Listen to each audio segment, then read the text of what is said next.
am discussing the chemical change. This is chapter 6 of class 7, physical and chemical change. Now physical change I have already been discussed. That's there in my channel. You can scroll the video and can have a look. The video before this is the physical change video. Now this is the chemical change video. A change in which one or more new substances are formed is called chemical change. What was the physical change? No new substance is formed. In chemical change, new substance is formed. So a chemical change can be represented in a chemical equation. Now what is chemical equation? In this, reactants are given. Reactants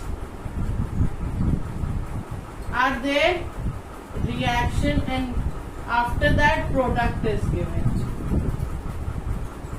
Now, for example, digestion of food. In our body, the food is digested. This is a chemical change.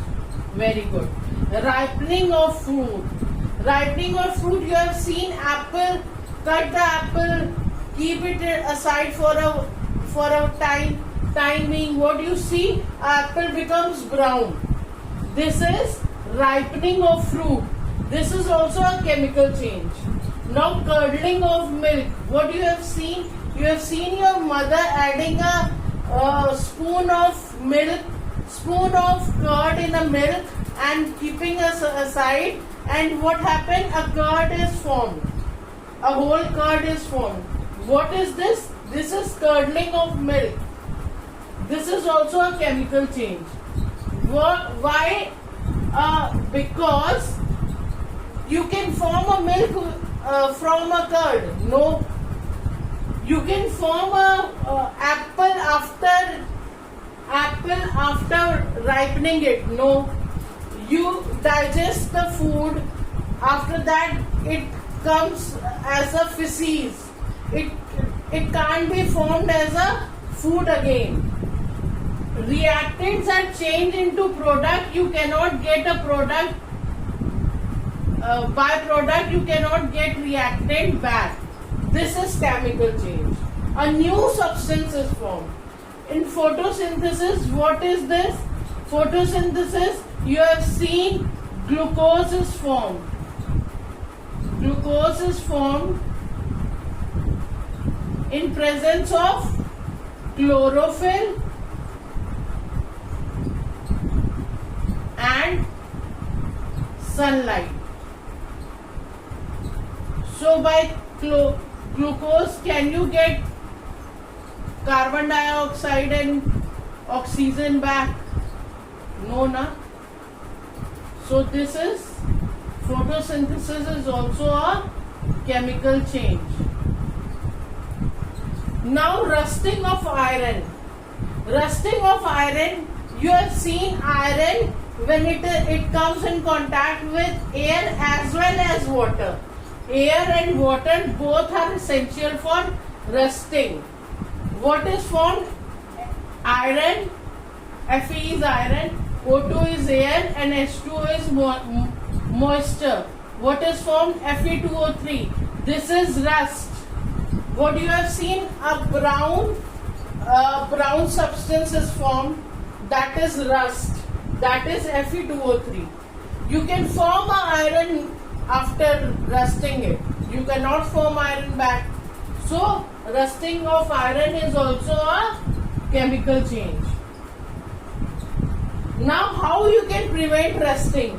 You can paint it. You have seen the iron things are painted and sometimes it is greased also to prevent rusting. You can do the galvanization. What is galvanization? You can cover it with zinc or chromium. That is galvanization. So this can also prevent rusting. Or you can mix it with carbon, chromium, nickel and manganese. That is stainless steel. You have used stainless steel utensils at your place. What is that? Have you seen ever it is getting rusted? Never, because it is a alloy of chromium, nickel and manganese and carbon. So rusting can be provided, it can be prevented by this. Now you have seen that in coastal areas where moisture is more, the rusting process is increased. Why it is so?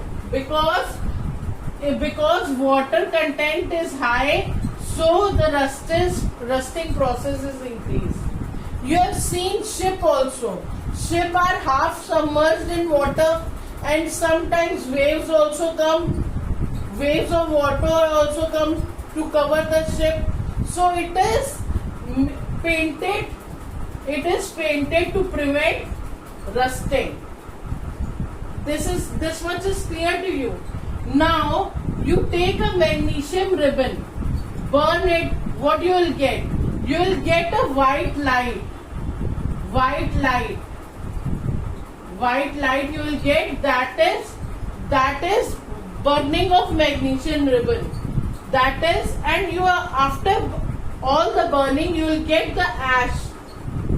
That is MgO. You put this ash in a water, what you will get? MgOH whole twice. That is magnesium hydroxide. You have read, I have also told in previous chapter, magnesium hydroxide is basic in nature. Very good. Very good. You have read, I have told. You can see in my last videos also. MgOH is basic in nature. So, what will happen? It will turn red litmus paper blue. This much is clear to all of you. Now, take another example. This is example 1, this is 2, this is 3, this is 4, this is 5, this is 5 and this is 6. Now 7th example is what? Take a copper sulfate. What is copper sulfate? Blue vitriol. You must have, those who have read in Hindi, Neela Thotha. You have read Neela Thotha, blue vitriol. Now take a water and blue vitriol. This is blue in color. That is why it is called blue vitriol. Copper sulfate, you put iron nail or iron blade in it. What will happen? Iron will react with copper sulfate. You will get FeSO4. ठीक है, copper sulphate blue vitriol से जब react करेगा nail और blade, what you will get? FeSO4. It will be green in color. Yes, it will be green in color. Earlier it was blue, now it will be green. And you have put nail inside it. What will happen? It will cover with brown copper. Very good. Copper is brown in color. It will cover with brown copper. What replacement reaction has been taken place? Copper sulfate was there. It was reacted with FeSO with iron. Iron, you will get FeSO4 and copper will be replaced and will deposit over a blade or a nail. Whatever you will put inside, it will cover over it. So you can get copper. Can you get copper sulfate with the copper? Again, no. So this is chemical change. I think everything is clear to all of you. Some more points are left which I will be discussing in the next video. Thank you, class.